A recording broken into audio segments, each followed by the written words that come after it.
Shalom, apa kabar?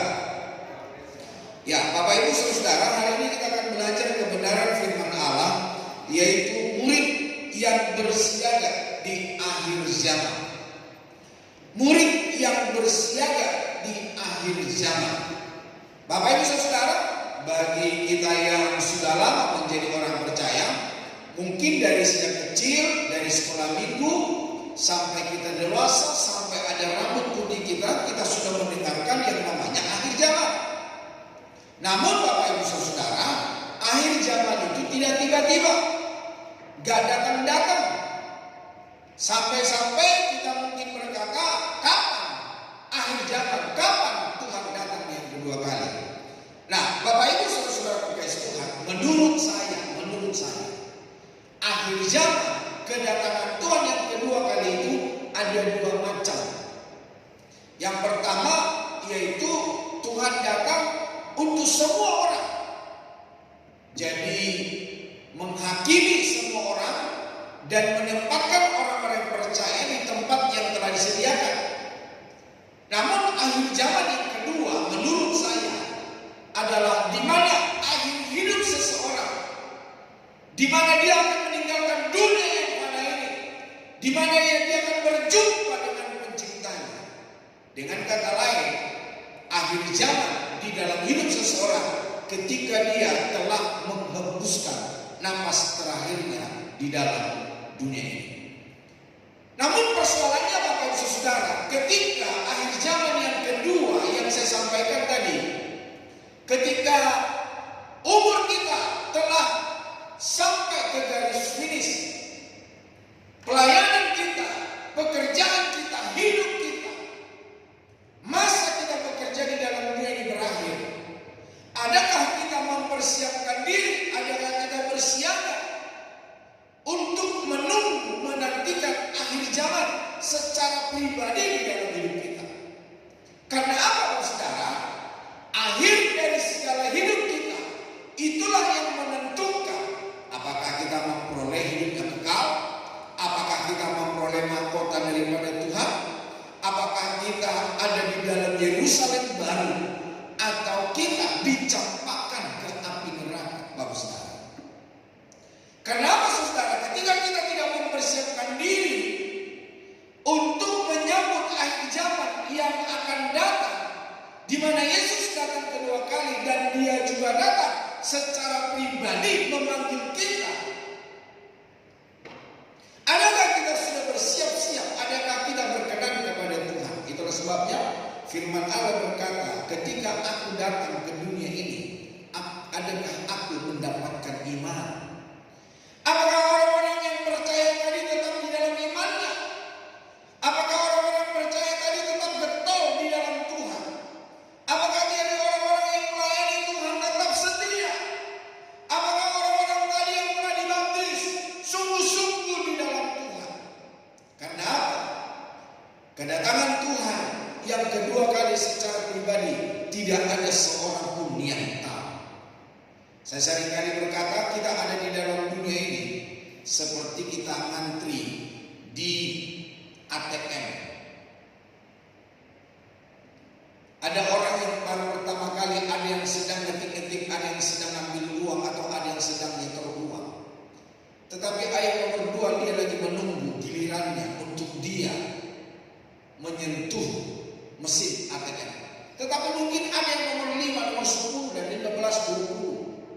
Hidupmu dan hidupku seperti orang yang mengantri di ATM mesin, di mana saatnya kita akan dapat menyentuh mesin ATM itu.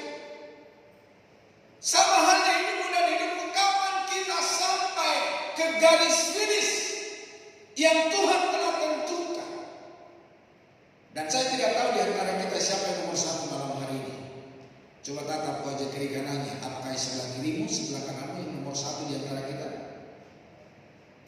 Kok nggak ada yang melihat kiri kanannya ya? Atau Bapak Ibu nggak mau berkata, aku nomor 1, nggak mau? Oke lah, Bapak Ibu nggak mau nomor 1, saya lah nomor 1 di antara kita. Bilang kiri kanannya, jangan-jangan kamu nomor 2 bilang.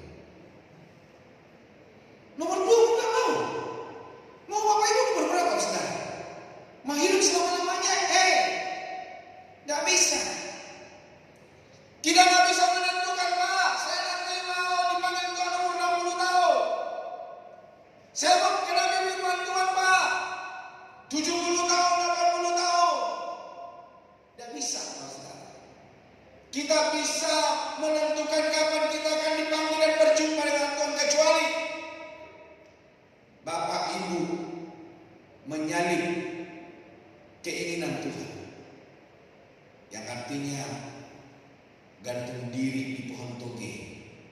Bilang dulu kiri kanannya, kamu jangan nyalip kehendak Tuhan, kamu pasti mati. Bilang dulu kiri kanannya, kamu jangan nyalip kehendak Tuhan, kamu pasti mati. Kita nggak usah saudara membunuh diri kita sendiri, suatu saat juga kita akan mengalaminya. Namun semua ada di tangan Tuhan. Antrian nomor kita ada di tangan Tuhan. Hanya persoalannya malam hari ini, adakah kita sebagai murid, adakah kita sebagai orang percaya, kita bersiaga, kita berjaga-jaga, kita menata hidup kita dengan benar. Langsung saja kita membuka di dalam 1 Tesalonika pasal yang keempat. 1 Tesalonika pasal yang keempat, ayat yang ke-13 mulai sampai 18.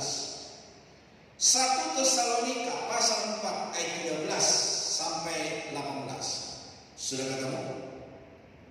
1 Tesalonika pasal 4 ayat 13 sampai 18. Yuk kita baca bersama 2-3. Selanjutnya kami tidak mau saudara-saudara bahwa kamu tidak mengetahui tentang mereka yang meninggal, supaya kamu jangan berduka cita seperti orang-orang lain yang tidak mempunyai pengharapan. Karena jikalau kita percaya bahwa Yesus telah mati dan telah bangkit, maka kita percaya juga bahwa mereka yang telah meninggal dalam Yesus akan dikumpulkan Allah bersama-sama dengan Dia. Ini kami katakan kepadamu dengan firman Tuhan.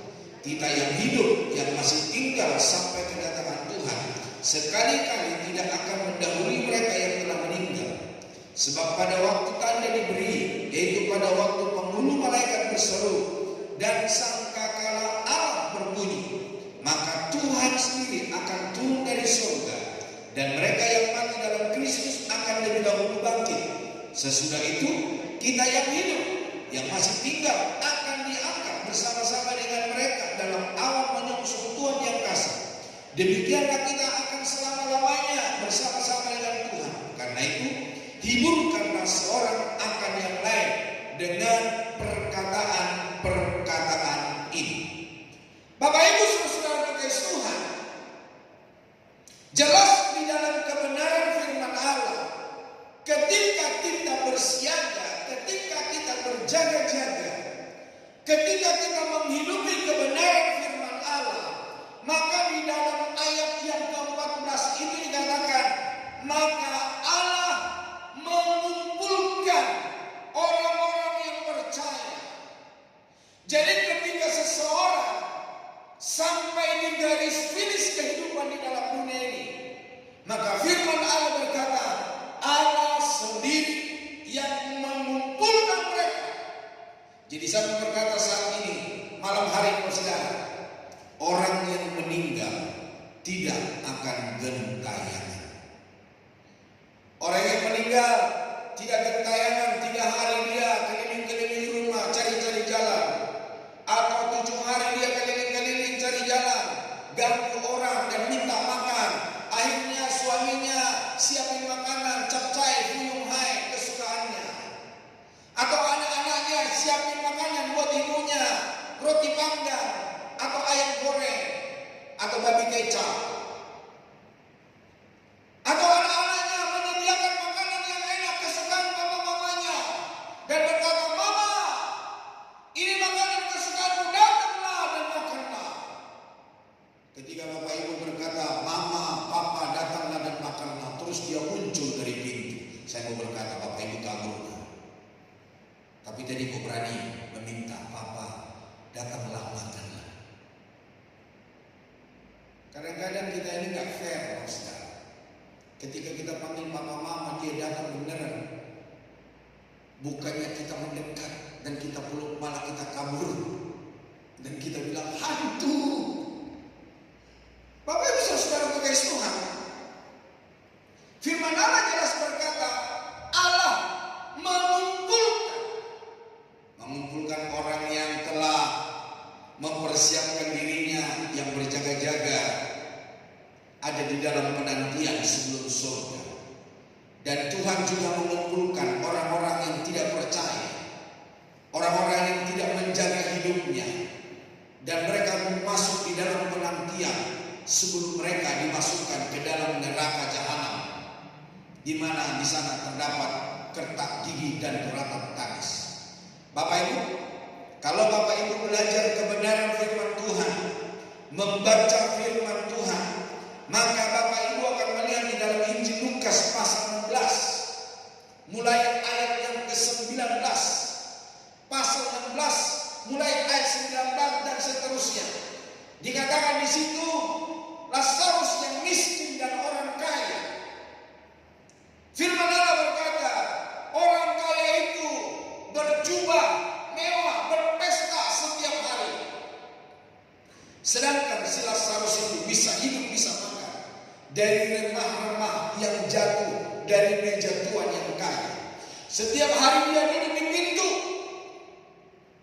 Waktu saya bayangkan Bapak Saudara, setiap hari dia duduk di pintu dan menanti remah-remah yang jatuh di meja tuannya. Berarti makanan itu pun sudah kotor sekali. Karena apa saudara?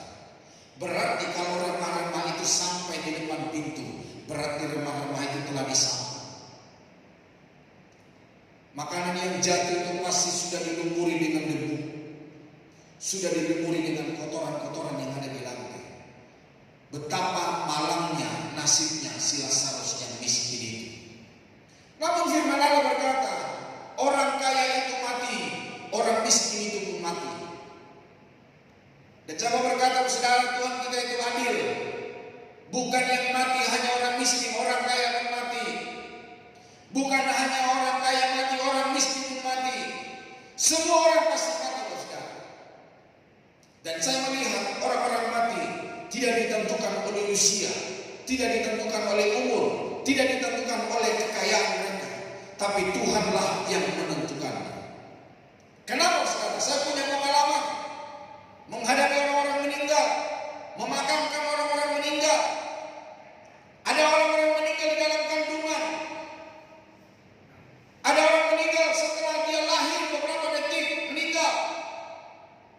Ada orang-orang beberapa tahun masih umur bayi, masih umur anak-anak, umur remaja, umur pemuda. Tapi bahkan juga ada sampai lanjut usia, saudara. Pernah saya menghadapi orang meninggal sampai 100 tahun lebih. Ibu gembala saya hari ini 80 tahun lebih masih hidup, saudara. Jadi artinya begini, tidak ada seorang pun yang dapat menentukan dia kapan meninggal. Padahal ibu gembala saya ketika dia masih kuat-kuat, masih sehat-sehat, dia seringkali minta kepada Tuhan supaya dia mati. Tapi sampai hari ini beliau masih hidup, masih dipelihara oleh Tuhan. Jadi artinya saya boleh minta saya kapan mati, tetapi umur ketentuannya ada di tangan Tuhan. Jadi Bapak Ibu saudara kekasih Tuhan, orang kaya itu mati, orang miskin itu mati. Tetapi yang sangat membuat saya terharu, saudara, atau yang sangat menyolok, nanti Bapak Ibu lihat di dalam Lukas pasal 16. Ternyata orang kaya itu ada di dalam siksaan, dan Lazarus yang miskin itu ada di pangkuan Bapak Abraham. Kenapa saya berkata demikian? Karena di dalam firman Allah berkata, ketika orang kaya itu ada di bawah sana, dia ngomong kepada Bapak Abraham, "Oi," ini bahasa saya, "Bapak Abraham, suruhlah Lazarus mencelupkan tangannya ke air dan menaruh ke bibir saya, ke mulut saya. Karena saya kehausan, saya tersiksa di sini. Suruhlah Lazarus mencelupkan tangannya untuk menaruh ke mulut saya."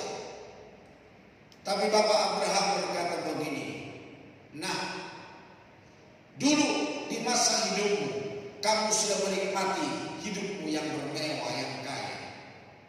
Dan sekarang giliran Lazaruslah yang menikmati hidup yang daripada Allah." Orang kaya itu berkata begini, dia masih menawar, "Kalau begitu Bapak Abraham, suruhlah Lazarus pulang kampung. Karena di sana masih ada kaum saya,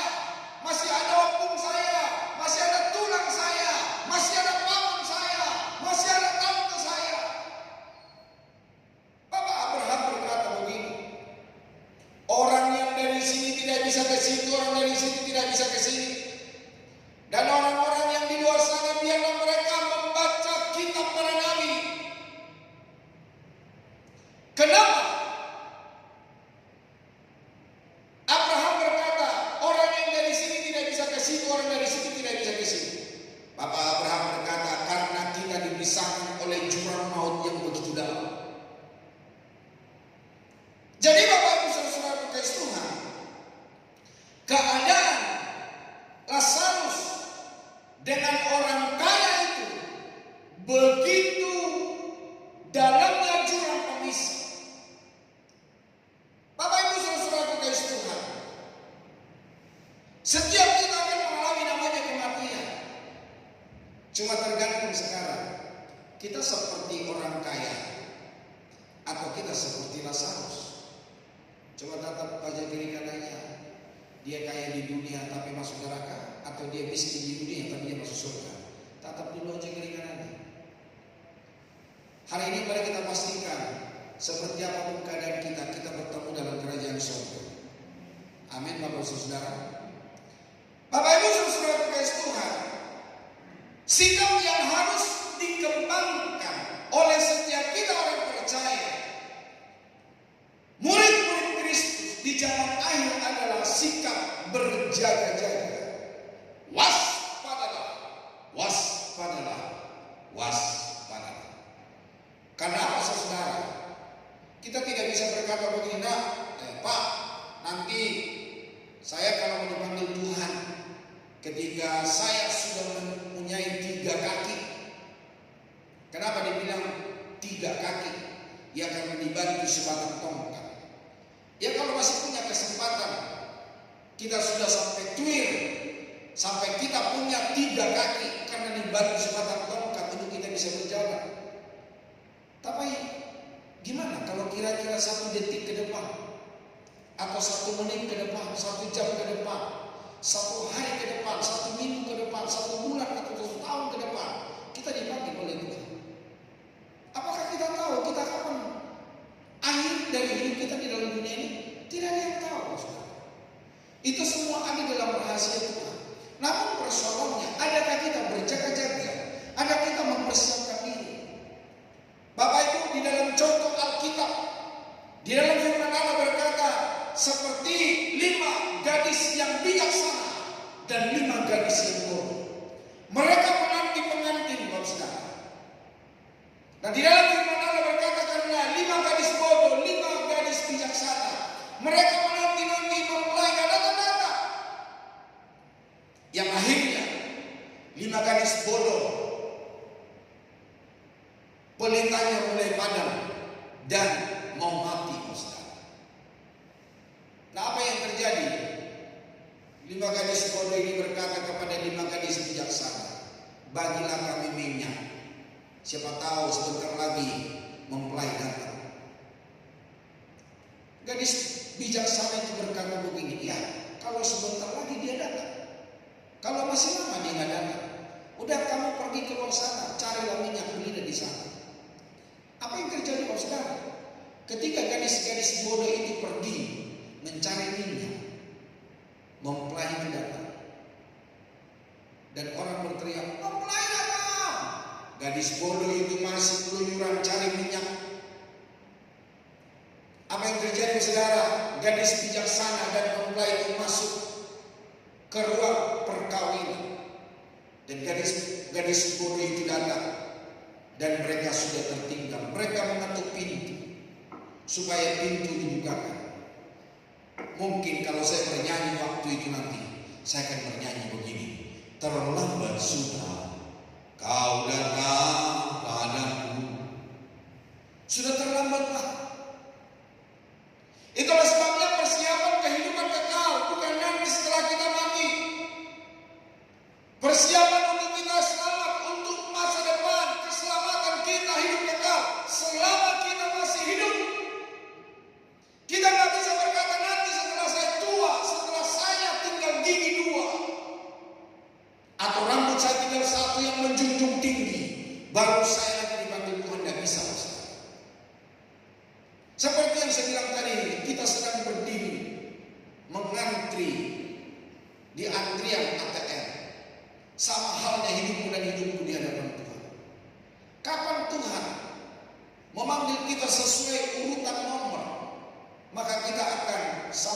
finish.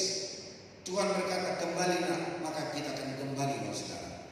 Tetapi bagi orang yang telah mempersiapkan diri, orang yang berjaga-jaga, dia tidak takut menghadapi kematian. Karena apa? Semasa hidupnya dia menjaga hidupnya, dia menjaga kesetiaannya, dia menjaga kekudusannya, dia menjaga perkenanannya kepada Tuhan. Dia tetap mempunyai minyak di pelitanya. Saudara-saudara berkasih Tuhan, sebagai muridnya Tuhan, sebagai anak-anak Tuhan, kita harus meningkatkan kewaspadaan. Karena apa saudara? Yang pertama, kenapa kita meningkatkan kewaspadaan? Karena percaya akan dikumpulkan oleh Tuhan. Orang-orang yang bersiaga akan dikumpulkan oleh Tuhan, akan masuk ke ruangan perkawinan anak domba. Makanya di dalam ayat 14 itu dikatakan kita percaya bahwa Allah mengumpulkan. Jadi Bapak Saudara, bagi Kristenan, ketika kita meninggal, kita tidak gentayangan, Pak. Kita tidak gentayangan. Itu sebabnya keluarga kita berdoa 3 hari, 7 hari, 40 hari, 100 hari, 1000 hari. Saya seringkali bertanya, kenapa 7 hari? Kenapa 40 hari berdoa?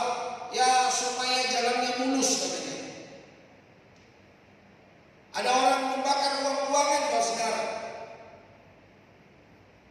Bapak Ibu Saudara berkasih Tuhan, orang yang telah meninggal gak bisa lewat doa-doa kita mereka memperoleh keselamatan, gak bisa.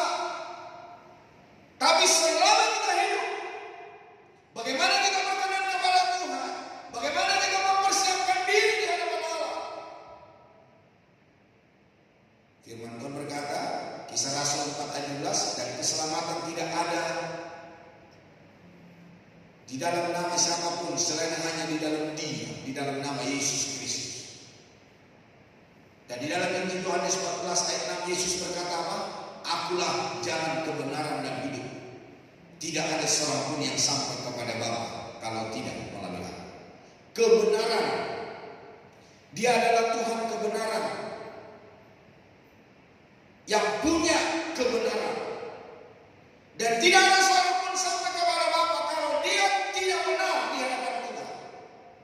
Itulah sebabnya Bapak Ibu Saudara, bagaimana supaya Tuhan mengumpulkan kita? Tetaplah siap siaga. Tetaplah jaga hidup. Tetaplah jaga perkenanan hidupmu kepada Tuhan. Memang banyak tantangan, banyak rintangan yang akan menghalangi kita. Namun yakinlah Bapak Ibu Saudara bahwa kita yang percaya dikumpulkan oleh Allah. Bapak Ibu, di dalam Yeremia 22 ayat yang ke-10. Yeremia 22 ayat 10. Coba baca bersama. Yeremia 22 ayat 10 dikatakan apa? Janganlah kamu menangisi orang mati, dan janganlah turut berduka cita karena dia. Lebih baiklah kamu menangisi dia yang sudah pergi, sebab ia tidak akan kembali lagi. Ia tidak lagi akan melihat tanah kelahirannya. Jadi kalau ada di antara keluarga kita dan sahabat kita yang meninggal, gak usah kasih rokok. Seperti yang viral beberapa waktu yang lalu, karena orang meninggal sudah gak merokok. Jangan Bapak Ibu siapin makanan ayam panggang, ayam geprek di rumah, dan kita berkata, Oma, makanlah ayam geprek kesukaanmu. Hah? Ibu, firman Allah berkata orang yang meninggal tidak akan melihat tanah kelahirannya, tidak akan kembali lagi. Lazarus yang miskin dan si orang yang kaya langsung punya tempat. Orang yang percaya, orang yang sungguh-sungguh, mereka ada di dalam penantian sebelum surga. Dalam firman Allah berkata, orang miskin itu ada di dalam pangkuan Bapak Abraham. Sedangkan orang yang kaya itu, yang tidak percaya Tuhan itu, mereka ada di dalam siksaan dia sebelum neraka. Jadi Bapak Saudara, jangan percaya kalau ada orang berkata akan kembali nanti ke rumah, kasih makan,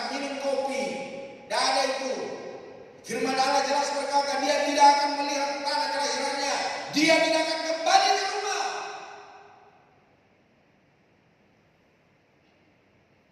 Jadi kapan kita menyenangkan seseorang? Selama mereka masih hidup. Susi mau menyenangkan Om Atio, mau menyenangkan Tante Erni. Sekarang apa kesukaan beliau-beliau? Ayam panggang,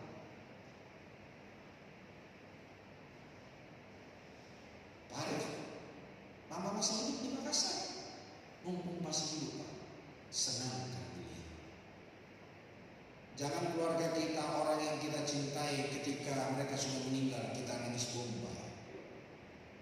Mama, Papa, kenapa kau duluan? Kenapa bukan saya duluan? Aku mau ikut. Belum giliranmu.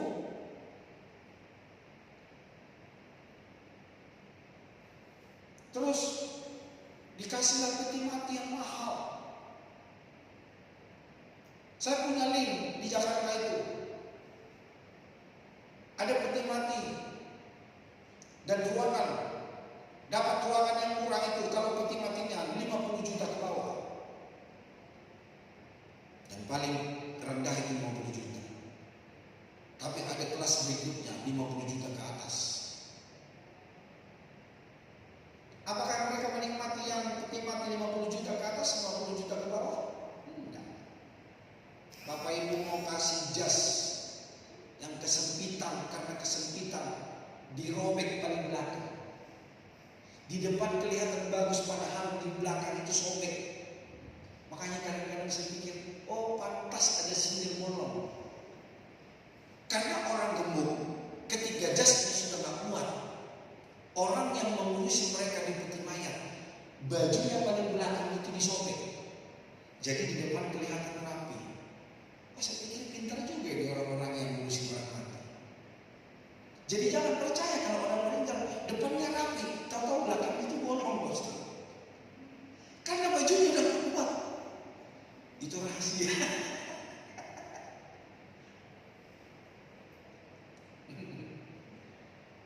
Baju mahal, sepatu mahal yang kita belikan buat mereka udah pada mati. Masa hidupnya kasih yang baik. Amin, saudara. Senangkan mereka.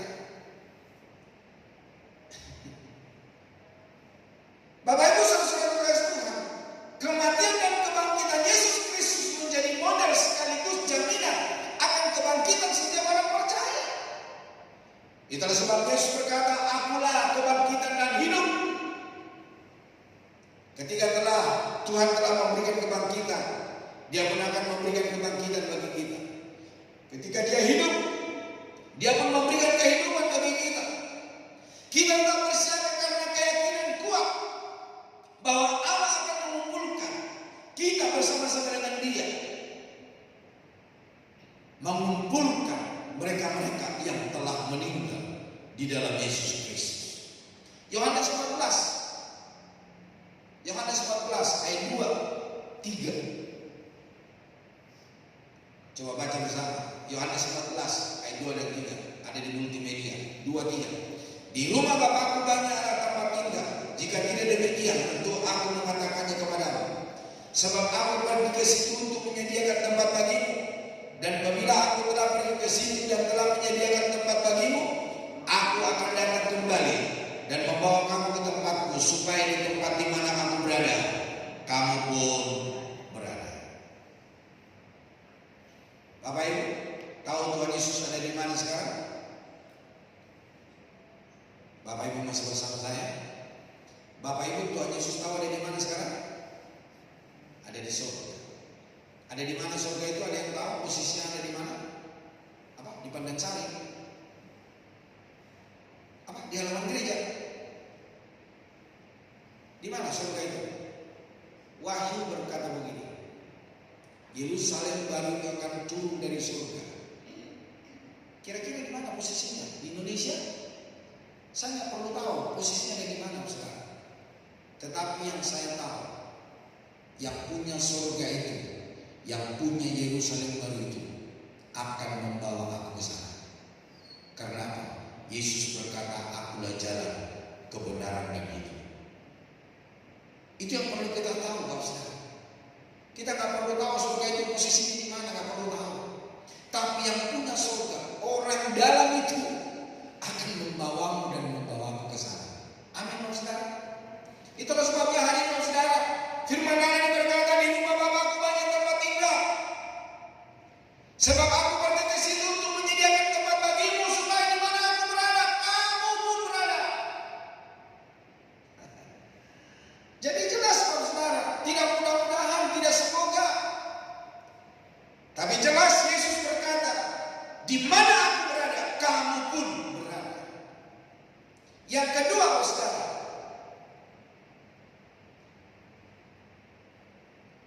kita harus meningkatkan kesiagaan di akhir zaman atau zaman kehidupan kita. Yang kedua, percaya akan dibangkitkan Tuhan.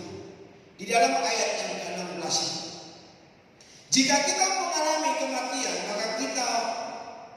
maka itu bukan akhir dari segala-galanya. Kematian justru menjadi penanda atau sebuah kehidupan baru di dalam dia. Kematian adalah permulaan. Permulaan apa, saudara? Permulaan atau perpindahan dari yang fana kepada yang mulia, dari yang sementara kepada yang kekal, dari yang hina kepada yang mulia. Perpindahan, kematian, permulaan akan perjumpaan dengan Kristus, dengan juru selamat kita. Kematian adalah permulaan perjumpaan dengan saleh-saleh Kristus, dengan orang yang kita cintai. Ketika setelah aku mati, maka aku berjumpa dengan Papaku, aku berjumpa dengan Ibuku. Sekalipun aku tidak kenal beliau, karena ibu saya meninggal, usia saya baru 2 tahun. Saya tidak kenal ibu saya seperti apa. Tapi suatu saat aku akan berjumpa dengan dia. Ketika aku pun meninggal, maka aku akan berjumpa dengan Bapak dan Bapak Gembalaku yang ada di Jakarta. Rekan sekerjaku, staf gembala di gereja, jemaat-jemaat yang saya sering layani di kota Jakarta, kami akan berjumpa. Mungkin seperti kita di dunia, kita akan tos, ketemu lagi. Atau mungkin juga, saudara, ada orang yang berkata begini, terima kasih Pak Arif, oleh karena Pak Arif lah aku ada di dalam kerajaan surga. Coba dulu Pak Arif nggak ngomong Injil kepada saya tidak akan ada di dalam kerajaan surga. Mungkinkah ada orang-orang yang berkata demikian kepadamu ketika kau ada di surga? Dan mereka berterima kasih ketika di dalam dunia kau tidak jemu-jemunya memberitakan Injil, kau tidak jemu-jemunya untuk mengajak aku datang ke gereja. Atau sementara Bapak Ibu dipanggil namamu di depan pintu kerajaan Allah, ada orang-orang yang teriak, Tuhan, layakkah dia masuk dalam kerajaan surga? Karena apa, saudara? Mereka berkata begini, ketika aku di dalam dunia, dia tidak pernah memberitakan Injil kepada saya. Dia tidak pernah memberitakan jalan keselamatan itu buat saya. Dia diam-diam saja. Oleh karena dia aku ada di dalam neraka. Bapak Ibu, yang nomor 1, nomor 2. Ada orang yang teriak, Tuhan stop. Dia akan naik masuk kerajaan surga. Karena apa, saudara? Yeskiel berkata begini, ketika kita tidak menyampaikan apa yang disampaikan oleh Allah kepada orang yang berbuat jahat, orang itu akan mati dalam kejahatannya. Dan firman Allah berkata, kita akan mempertanggungjawabkan nyawa orang itu kepada Allah. Ingat itu, saudara, Yeskiel, nanti cari Yeskiel pasal 3 kalau saya tidak salah. Di situ dikatakan kalau kita tidak ngomong kepada orang yang jahat supaya dia berbalik dari kejahatannya, dan orang itu akan mati dalam kejahatannya, namun Tuhan akan menuntut pertanggungan jawab nyawa orang itu dari kita. Wih, ngeri, saudara. Jangan-jangan oleh karena nyawa orang lain kita tidak memperoleh keselamatan daripada Tuhan. Itulah sebabnya Bapak Saudara, jangan hanya puas jadi orang Kristen.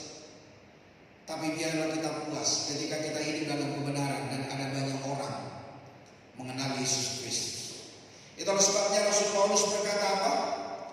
Rasul Paulus berkata di dalam Filipi pasal 2 ayat 21. Dikatakan apa? Bagiku mati adalah keuntungan dan hidup berbuah kepada Kristus. Kenapa keuntungan? Kalau dia mati, berjumpa dengan Kristus, menerima mahkota kehidupan. Itulah sebabnya Rasul Paulus berkata, aku berlari-lari. Untuk apa saudara? Untuk meraih mahkota kehidupan yang Allah telah sediakan bagiku. Jadi Bapak Ibu Saudara, menjadi seorang Kristen, orang yang percaya kepada Kristus, jangan diam-diam main, jangan santai-santai saja, tapi berlari-lari untuk meraih. Semakin sungguh, semakin setia, semakin getol dengan Tuhan. Kenapa? Kita tidak tahu batas hidup kita, saudara. Kita tidak tahu garis finish kita. Ada yang tahu? Tidak ada, saudara. Apakah ada di antara kita malam ini dipanggil oleh Tuhan? Kita juga tidak tahu. Apakah ini hari terakhir untuk kita beribadah, untuk dengarkan khotbah yang berkurban? Kita pun tidak tahu, saudara. Namun pertanyaannya, adakah kita telah siap berjumpa dengan Tuhan? Adakah kita siap kepada panggilan Allah? Orang percaya dibangkitkan bukan untuk dihukum, melainkan untuk menjalani kehidupan kekal bersama Allah. Orang yang tidak percaya, orang yang menolak firman Tuhan, orang yang tidak sungguh-sungguh, tetap dibangkitkan, tetapi mereka untuk dihakimi, untuk dihukum, masuk ke dalam neraka. Jadi ini saja saudara, nanti Bapak Ibu baca di dalam Injil Lukas tadi tentang orang kaya dan si Lazarus yang miskin. Belum neraka saja, orang kaya itu sudah mengalami siksaan. Belum surga saja, Lazarus sudah menikmati alam surga. Mau pilih yang mana, saudara? Mau tetap siaga, mau sungguh-sungguh, atau hidup sesuai dengan kehendak dan kemauan kita sendiri? Saya ingin percaya, biarpun Bapak Ibu saya tidak mendengarkan apa yang Bapak Ibu katakan, Bapak Ibu pasti berkata, saya mau hidup dalam kerajaan surga. Namun hal ini semua tandaskan, tetap siap-siaga, tetap berjaga-jaga. Apapun tantangan dalam hidup kita hari ini, tetaplah setia kepada Tuhan. Setia sampai di rumah. Sampai kapan? Sampai mati. Innalillahi wa inna ilaihi. Yang terakhir, yang ketiga, rekan-rekan para lewi musik budiman juga dimana? Percaya akan dihiburkan Tuhan. Yang menjadi penghiburan buat kita sebagai orang percaya, saudara, ketika kita meninggal, maka kita dibangkitkan. Penghiburan buat kita yang masih hidup, untuk keluarga-keluarga kita dipanggil oleh Tuhan. Karena apa? Orang yang meninggal dikumpulkan oleh Allah. Orang yang meninggal di dalam Tuhan akan dibangkitkan oleh Tuhan. Orang yang meninggal di dalam Tuhan tidak bertayakan, tidak pergi kemana-mana, tetapi dia pergi kepada penciptanya. Karena penciptanya tadi berjanji dalam 1 Tesalonika 3 ayat 14, maka Allah mengumpulkan orang yang meninggal itu. Itu adalah sebuah penghiburan bagi kita dan hari ini, supaya kita tahu orang yang meninggal di dalam Yesus Kristus tidak kemana-mana. Dia kembali kepada penciptanya. Dia kembali kepada Tuhan. Dia bersama-sama dengan Bapa di surga. Dia bersama-sama dengan Yesus. Makanya dalam Injil Yohanes 14 tadi ayat 2 dan 3, aku pergi ke sana untuk menyediakan tempat bagimu, supaya di mana aku berada, kamu pun berada. Di dalam ayat yang ke-18 itu sebagai murid Kristus, kita bersiaga di akhir zaman. Kenapa? Karena kita diberikan sebuah penghiburan apa? Kepastian keselamatan, perjumpaan dengan Kristus. Wahyu pasal 2 ayat 10. Lihat di multimedia, Wahyu pasal 2 ayat 10. Baca bersama 2-3. Jangan takut terhadap apapun yang harus engkau derita. Sesungguhnya iblis akan melemparkan beberapa orang dari antara dicobai dan kamu akan beroleh kesusahan selama 10 hari. Hendaklah engkau setia sampai mati, dan aku akan mengaruniakan kepadamu mahkota kehidupan.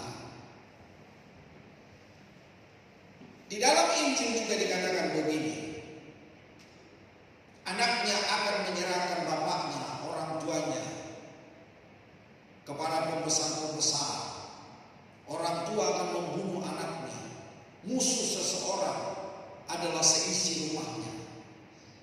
Tapi lihat dalam firman Tuhan, saudara, ada itu ayatnya. Itulah sebabnya Bapak Ibu Saudara itu sebagai orang percaya, supaya kita tetap bersiaga, karena ada sebuah janjian daripada Tuhan untuk saudara dan saya sebagai orang-orang yang sudah mengenal Yesus Kristus, dan kita tetap setia di hadapan Allah. Yakobus 1:12, berbahagialah orang yang bertahan dalam pencobaan,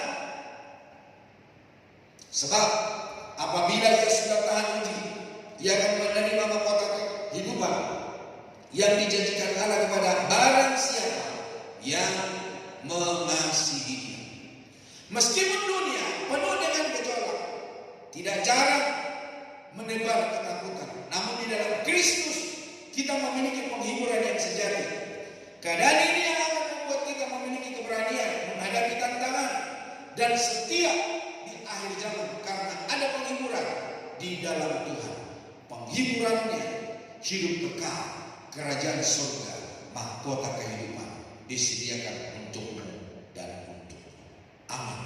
Tuhan berkata,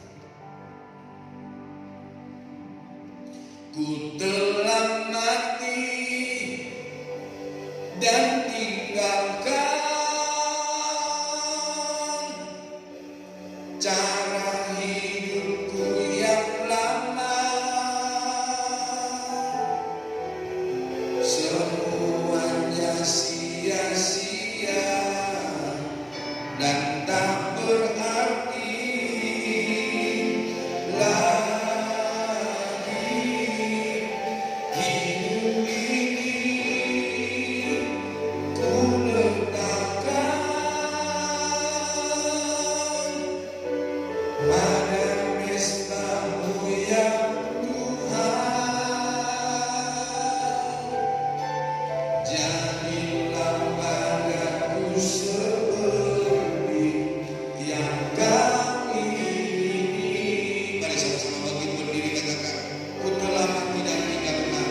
Ku telah mati dan tinggalkan cara hidupku yang lama. Semuanya sia-sia dan tak berarti lagi.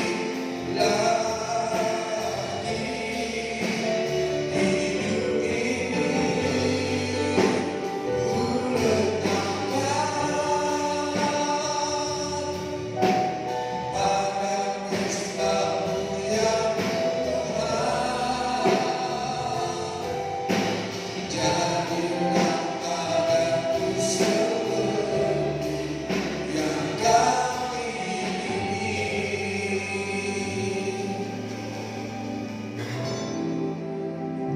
Kami sadar ya Tuhan, kami banyak kelemahan, kami banyak kekurangan. Ada banyak hal yang akan menggoda kami untuk kami tidak bersiaga dan tidak hidup dalam kebenaran. Tapi biarlah dengan kebenaran firman Allah yang telah ditaburkan bagi kami, membuat kami Tuhan tetap getol di dalam Tuhan, bersiaga di dalam Tuhan. Karena ketika kami meninggal, maka Allah menyediakan kehidupan kekal, rumah dalam kerajaan surga. Dan Kau pun akan menjemput kami ke dalam kerajaan untuk menempati rumah yang telah Kau sediakan menjadi milik bagian kami. Dan Kau akan memahkotai kami ya Tuhan, dengan mahkota kebenaran, mahkota yang telah Kau sediakan menjadi upah bagi kami, mahkota kehidupan. Terima kasih ya Tuhan, kuatkan dan teguhkan dan pegang tangan kami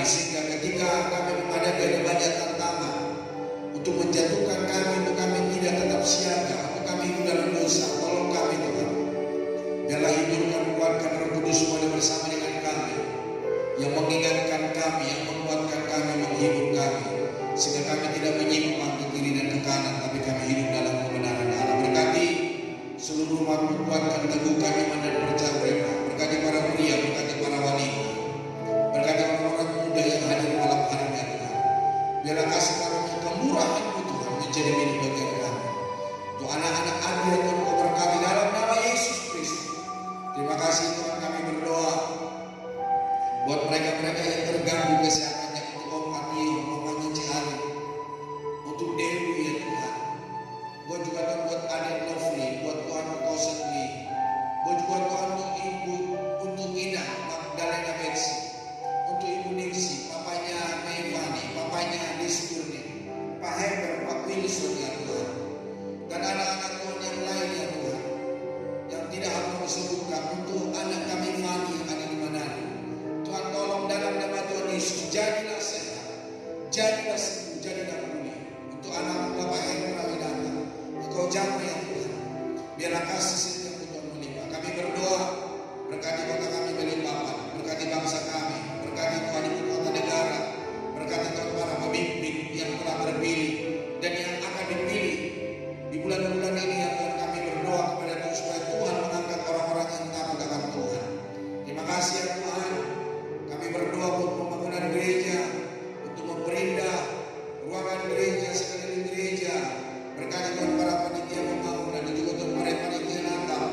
Untuk di Natal kami supaya gereja ini di setiap jemaat Tuhan menjadi berkat bagi masyarakat di mana anak-anak berada Tuhan. Kiranya Tuhan memberkati segala apa yang dibutuhkan untuk Natal kami ya Tuhan. Terpujilah Engkau Bapa, sebentar lagi akan memberikan persembahan. Terimalah persembahan